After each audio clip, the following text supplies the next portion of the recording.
Welcome, everybody, to the Daily Fantasy Lines NBA Breakdown. Every day, I basically narrow down the field for you, show you our top value plays, our top optimal lineups at the time, run through injury news, and also give you a live look into our website. Start with DraftKings, and then I'll move on to FanDuel. I'm going to go position by position. Before I get into that, I'm going to look at the injuries and run through that.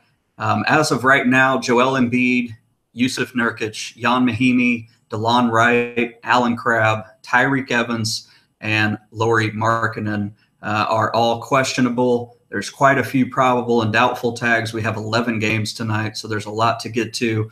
Out that are going to have a pretty big impact. It looks like Afflalo and Isaac and Fournier still out for the Magic, so that's going to be a big uptick to Hazonia. Milo Teodosic and Austin Rivers are out for the Clippers, which opens up the value of Juwan Evans. So we can take a look at him. Also, Lou Williams will get a big uptick. Danilo Gallinari still out. Raul Neto, Damari Carroll, Mike Muscala, Wayne Selden, Brandon Wright, Jason Terry, Troy Williams, and some other guy, Chinanu Onuaku. Some of those are irrelevant. Some are relevant. Lucas Nogueira is doubtful. Matthew Dellavedova, doubtful. Tony Snell, doubtful. That'll open up some extra minutes for the Bucks rotation. I'm going to go ahead and screen share our website on the DraftKings page. I'll run through our top optimals, and then we can start at each position and the top values. Give me just 1 second, and I'll pull that up for you.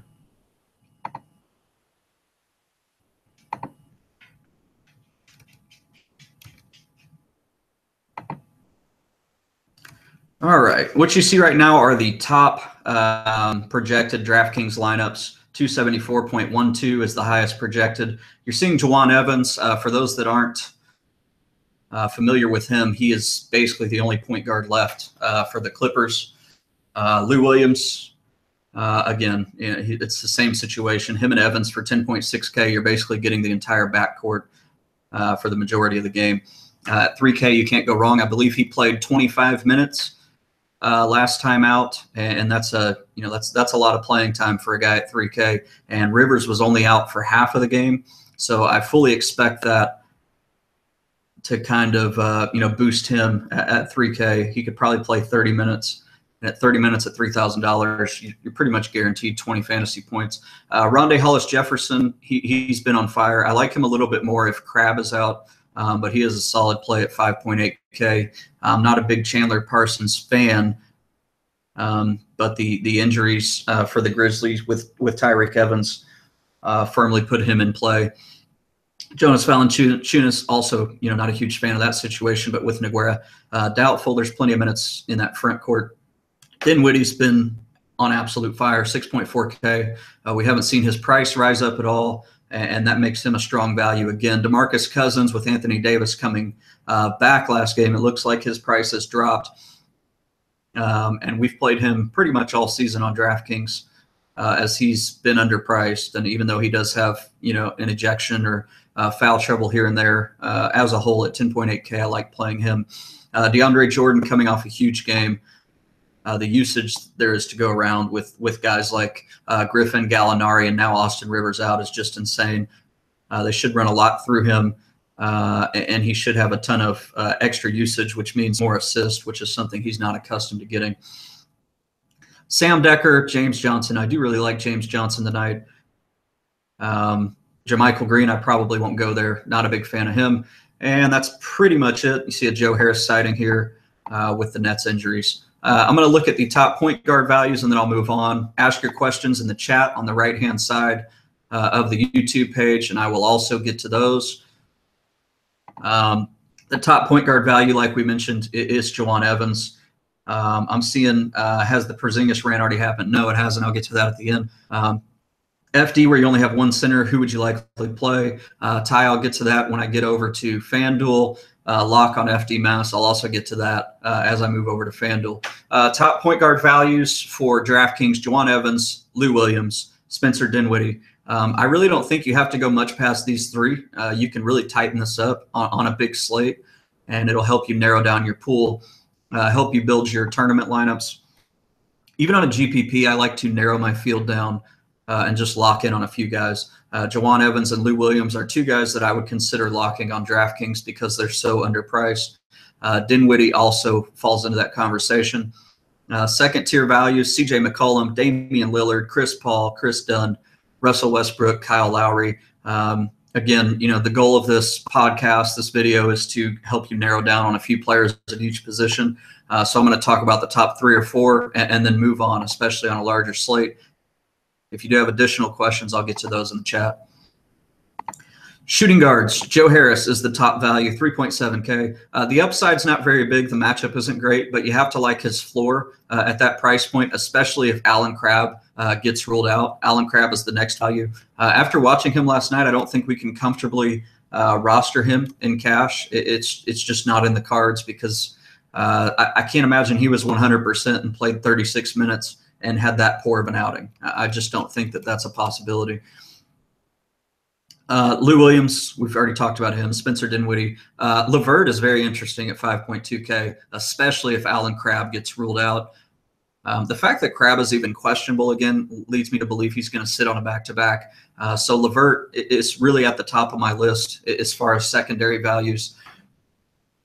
Bradley Beal, Will Barton, Gary Harris, all secondary plays tonight. Small forwards on DraftKings. Sam Decker, we looked at him a little bit. Again, that's just because the Clippers are really running out of bodies. He can handle the ball a little bit. It's not his forte. So you could see him slide into some smaller lineups, maybe put him at shooting guard. Who knows what's going to happen there, but I do like the floor at 3.7K, and I'm okay with rostering him, especially in cash games if you're stacking more than one Clipper. I think it really gives you it gives you exposure to a wide array of possibilities. If they go small, if they go big, if they decide to not play Jawan Evans an extended amount of minutes, then Decker's going to pick up the slack. Rondé Hollis-Jefferson, we've talked about him. Joe Harris, Allen Crabbe, who is questionable, and I probably wouldn't play him even if he was cleared to play. JaMychal Green, not a guy I like to roster at all. Al-Farouq Aminu, he's solid, but the upside's severely limited at 4.9K. I do like James Johnson. If I'm going to pay up in the mid-tier at this position, that's probably the route that I'm going to go. Him and Rondé Hollis-Jefferson are really close for me. Karis LeVert, Will Barton, PJ Tucker, all secondary values with the exception of LeVert if Allen Crabbe is ruled out.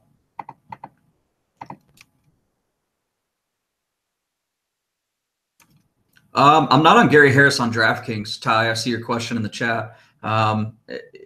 You're saying Gary Harris will be high owned. I'm not on him yet, but on FanDuel, I would assume where you have 2 shooting guards that he's going to rate fairly well. Same goes for Giannis on FanDuel, where pricing is looser and the tighter rotation. I would think that he's going to be in play there for sure, and I'll get to that when I get to FanDuel.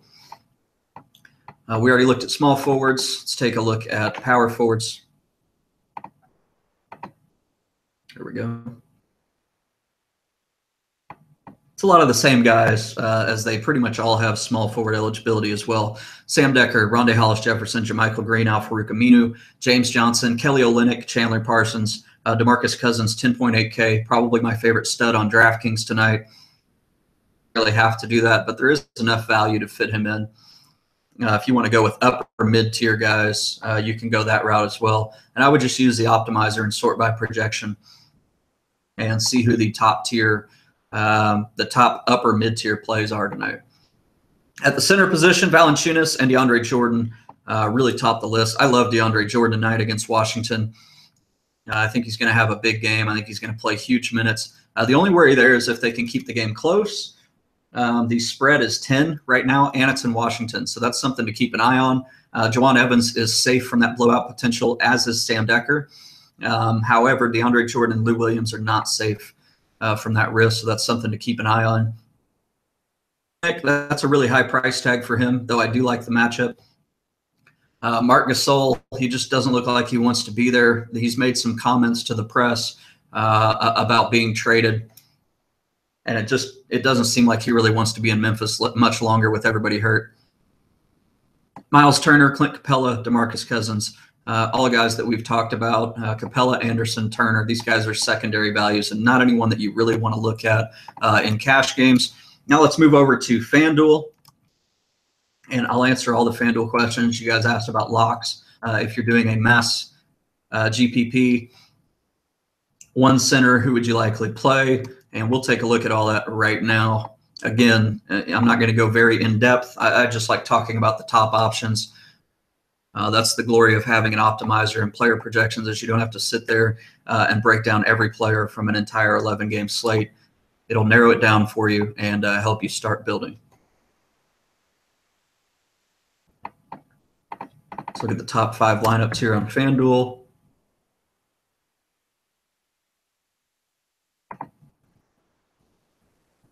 Here we go. All right, so Juwan Evans at 4K is still making some optimals. You know, I wouldn't say that he's a must play there. He's also not a lock. I think there's plenty that you can fit in there, like Rajon Rondo, Damian Lillard. Russell Westbrook looks to be a really strong play at 10.9K, especially with how poor Paul George is playing. Even with Paul George back, Westbrook is seeing crazy upticks in his usage, assist rate, rebound rate. And at 10.9K, you really can't go wrong there. All the Gary Harris, you can't have enough Gary Harris right now on FanDuel, where he is priced down.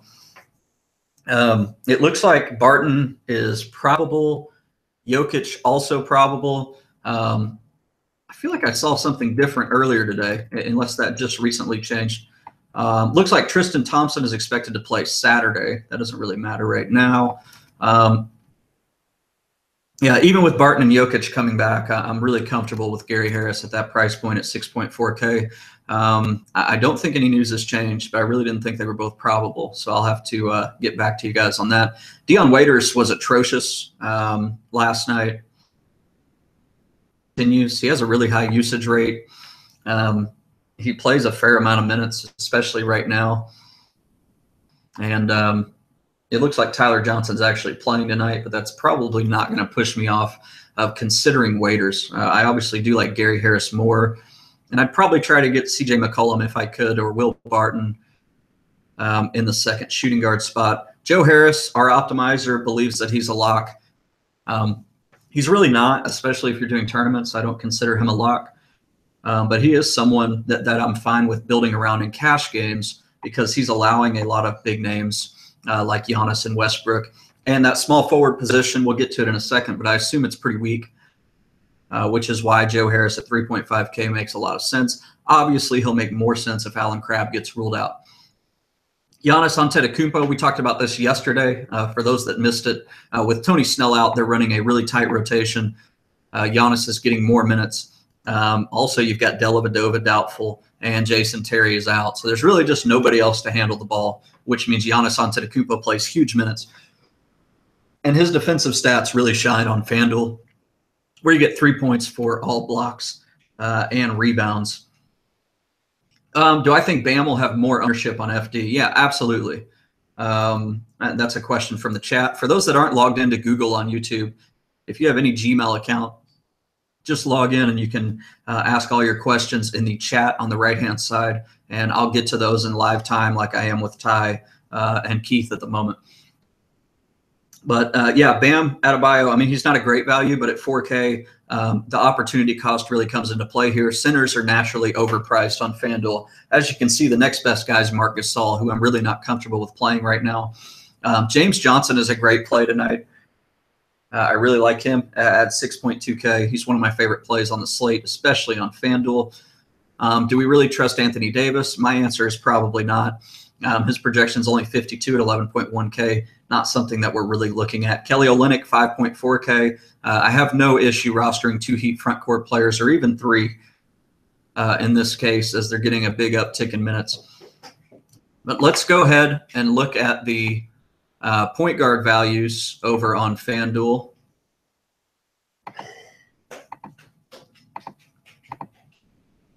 Juwan Evans, mentioned him. Point guard and center on FanDuel, naturally, everyone's overpriced.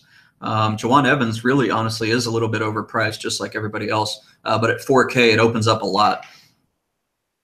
0.9K, I love him. He's probably one of the studs that I'm going to pay for.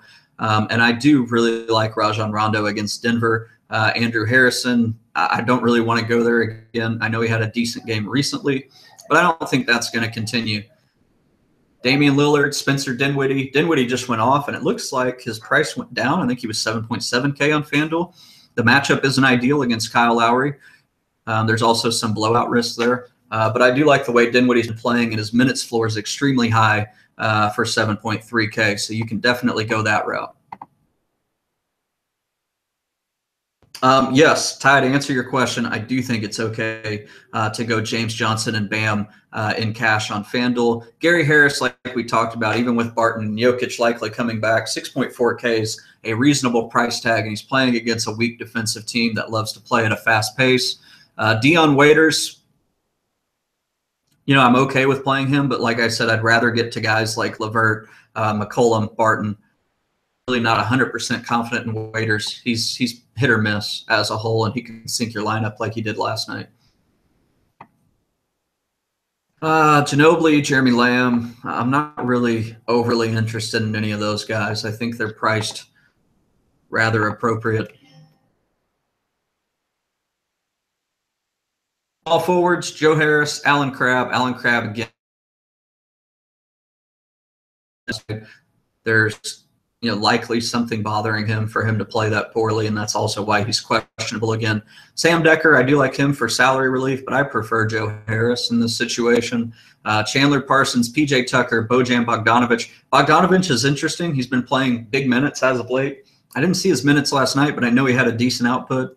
And Giannis Antetokounmpo at 12.5K. That's a big price tag, but you got to like. And I don't know if I would lock him in tournaments, but I would have a lot of exposure. Let's look at the power forwards over on FanDuel. Again, still monitoring chat if you guys have. Cash and GPP locks are going to be a lot different tonight. I think you can go ahead and lock James Johnson in on FanDuel. I like his upside, and the position's really weak. So I don't think you're going to miss out on much there. Rondé Hollis-Jefferson is somewhat overpriced. Kelly Olynyk also overpriced. Ryan Anderson not reliable. I think if you're going to lock anybody in, especially in tournaments and cash, I think James Johnson fits the bill at 6.2K. In cash games, I really do like Joe Harris and the opportunity cost at small forward to help you afford guys like Westbrook and Giannis Antetokounmpo. Al-Farouq Aminu, JaMychal Green, Anthony Davis, Trey Lyles. All secondary values. It's pretty much the top 4 or 5 guys or nothing in this instance, especially at power forward on FanDuel, which is historically the weakest position on that site. Center is nobody to play here. Bam Adebayo is probably your best bet. He's been seeing consistent minutes. He's a solid per minute producer, and he's underpriced still. So at 4K, I like to plug him in at the center position. Honestly, I think you can make that one of your locks because I don't see a whole lot of upside here. Drummond has huge upside if you want to work in some Drummond. DeAndre Jordan's priced extremely high. Pau Gasol, not reliable. Tyler Zeller, I guess you can get some shares of that. But Bam Adebayo is my favorite play by a few miles at the center position. And I'm not touching Marc Gasol. I honestly, even though it's a great matchup, I don't think that I can play him at 8.3K and feel comfortable about it. You think you need Raptors with the pace-up spot, or is it fine to fade them? I mean, I'm okay with fading Raptors. I don't think they're must-plays. There is a 12.5-point spread here. And the real question is, how much exposure do you want to the highest spread of the night? My answer is not very much. That's another thing that would somewhat deter me from rostering Rondé Hollis-Jefferson, for instance. I think I'm still okay with Dinwiddie on DraftKings because he is underpriced by a pretty wide margin. But outside of that, there is some blowout risk, and it's the biggest blowout risk of the night. After that, that's a 12.5-point spread. After that, you're looking at a 10-point spread for Washington against LAC. And Jawan Evans and Sam Decker are blowout proof, so you don't have to worry about them. But there is risk with DeAndre Jordan and Lou Williams, so that's something to consider. But it's not something that's going to deter me from rostering them in cash games. I don't think anybody else has any questions. If you do, hurry up and get them in. I'll go ahead and leave the screen share. Thanks to everyone for tuning in. Again, my name's Jericho. The website is dailyfantasylines.com. Be sure to subscribe to the channel. Follow us on Twitter at dailyftslines. And there's also a live chat on our website where you can reach me. Thanks again for tuning in, and good luck tonight.